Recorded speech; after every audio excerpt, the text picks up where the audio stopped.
देखिए, अगर पैसा से बिकता ना तो मेरा से ज़्यादा उसके पास पैसा है, वो काहे नहीं खरीद लिया। नेता लोग जातिगत टिप्पणी करते हुए लोगों का हत्या कराते हैं। मनोज यादव जी एक नेता को फोन में धमकी दे रहे थे कि यादव जाति को हो इसलिए आपको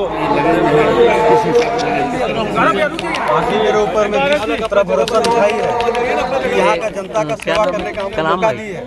मैं अगर यहाँ से जीतता हूँ तो यहाँ के सारे समस्याओं का निदान करूँगा। यहाँ पर देखिएगा पानी की समस्या कितनी है बड़ी चौक में, यहाँ पर सिंचाई की कितना, बगल में आप देखिएगा इलिया डैम है, इसी विधानसभा में आता है, बगल में यहाँ से हमको 2 किलोमीटर नहीं होगा, लेकिन यहाँ पर पानी का भी तरीके से व्यवस्था नहीं किया गया है। पानी टंकी बनाया गया है, 10 साल से वो पानी टंकी प्यासे है, तो यहाँ के लोगों को पानी कैसे मिलेगा। सर बरही सबसे करप्शन जगह में गिना जा रहा है झारखंड में पूरा, इस पर भी कुछ बोलिए। करप्शन को हम लोग दूर करने का काम करेंगे। मेरा सबसे बड़ा प्राथमिकता ही रहेगा कि यहाँ के जो करप्शन हो रहा है उसको हम दूर करने का काम। क्राइम रेट एकदम जो है बढ़ गया है सर। सारे चीज़ों को हम लोग विस्तार से आप लोगों को बताने का काम करेंगे, और क्राइम हो या भ्रष्टाचार हो या किसी तरह का भी अपराध हो, यहाँ की जनता के साथ कोई भी शोषण का काम करने का काम करेगा उसको मैं बख्शूंगा। अरुण जी आपके युवा आपके साथ आएंगे। पहली बार देखा गया है कि बरही में एक युवा को चुना गया है, कांग्रेस की तरफ से चुना गया है। क्या लगता है युवा आपके साथ क्यों आएंगे? मैं युवाओं के लिए रोजगार का व्यवस्था कराऊंगा, यहाँ पर कॉलेज का व्यवस्था कराऊंगा, हॉस्पिटल का व्यवस्था कराऊंगा, और जो युवा बाहर जाते हैं पढ़ लिख के, यहाँ तक कि आप देखिएगा यहाँ पर सही तरीके से कॉलेज का व्यवस्था नहीं है, हॉस्पिटल का व्यवस्था नहीं है। आप सब हजारीबाग चल जाते हैं, रांची चल जाते हैं, दिल्ली चल जाते हैं, बम्बई चल जाते हैं। हम लोग यहीं पर सही तरीके से कॉलेज और हॉस्पिटल से लेकर सारा चीज़ का व्यवस्था कराने का काम करेंगे। नए नए उद्योग को हम लोग यहाँ पर लाने का काम करेंगे। अरुण जी एक आरोप है आप पर, एक प्रत्याशी ने आरोप लगाया है कि कांग्रेस का टिकट इन्होंने पैसे से खरीदा है। देखिए, अगर पैसा से बिकता ना तो मेरा से ज़्यादा उसके पास पैसा है, वो काहे नहीं खरीद लिया।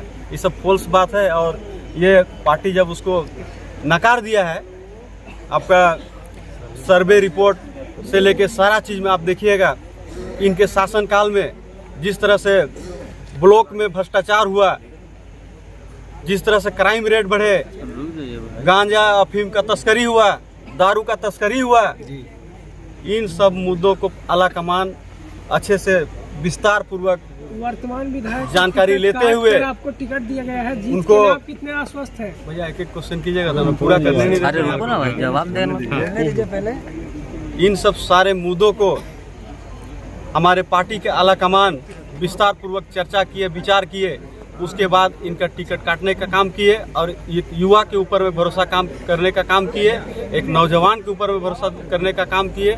तो मैं यहाँ के जनता के जो भरोसा है उसको मैं टूटने नहीं दूंगा, और जो यहाँ के जनता को परेशान करेगा, तंग करेगा, उसको मैं बकसने का काम नहीं करूँगा। सर 30 वर्षों तक दो मठाधीश है राजनीति के, उनकी शासन चली है।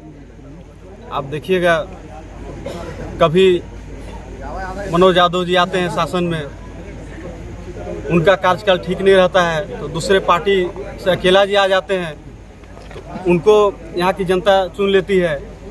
फिर इनका शासनकाल ठीक नहीं रहता है तो फिर मनोज यादव जी आ जाते हैं। इस तरह अदली बदली चल रही है। इसको देखते हुए हमारे पार्टी के आला कमान ने भी भरोसा किया एक नौजवान के ऊपर में कि यहाँ पर जो शोषण जनता के साथ हो रहा है, भाई भाई को लड़ाने का काम किया जा रहा है।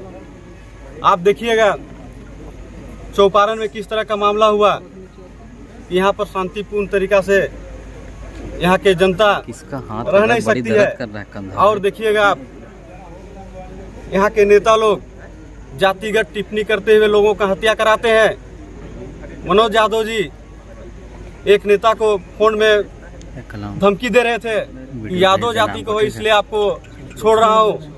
तो इन सब चीज़ों को समझने का जरूरत है, और जब मैं आ जाऊँगा तो यहाँ पर जो जातिगत इस तरह का टिप्पणी होता है उसको ख़त्म करने का काम करेंगे।